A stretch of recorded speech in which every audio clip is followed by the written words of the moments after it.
मागील काही दिवसांपासून राज्याचे कृषी मंत्री माणिकराव कोकाटे हे आपल्या वादग्रस्त विधानांमुळे चर्चेचा विषय ठरत आहे। त्यातच विधानसभेच्या अधिवेशन काळात कृषी मंत्री कोकाटे हे आपल्या मोबाईलवर जंगली रमी खेळत असल्याचा व्हिडिओ कालपासून सोशल मीडियावरती प्रचंड व्हायरल होतोय।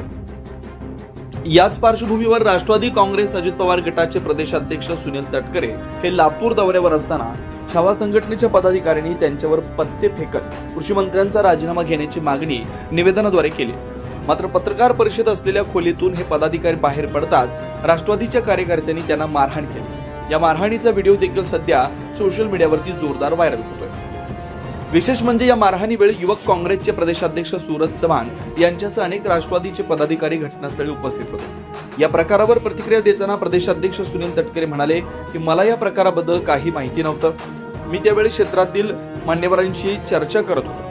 जर खरंच असं काही घडलं असेल तर ते चुकीचं आहे आणि दोषींवर योग्य ती कारवाई झाली पाहिजे।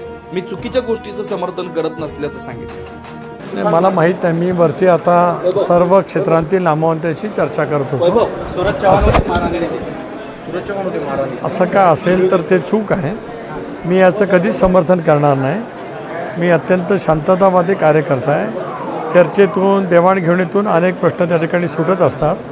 ते त्यांची भावना व्यक्त करण्यासाठी आले, मी शांतपणाने ऐकलं। मी निंदनीय असं म्हटलं मगाशी, कारवाई करावी योग्य ती असेल ती। मी समर्थन करणार नाही कधीच। आयुष्यात मी कधी चुकीच्या गोष्टीचं समर्थन केलं नाही। दरम्यान राष्ट्रवादीच्या कार्यकर्त्यांनी सांगितलं की निवेदन देणाऱ्यांनी संविधानाच्या विरोधात भाषा वापरली म्हणूनच हा प्रकार घडला। या घटनेच्या निषेधार्थ लातूर आणि हिंगोली जिल्ह्यात बंदची हाक देण्यात आली।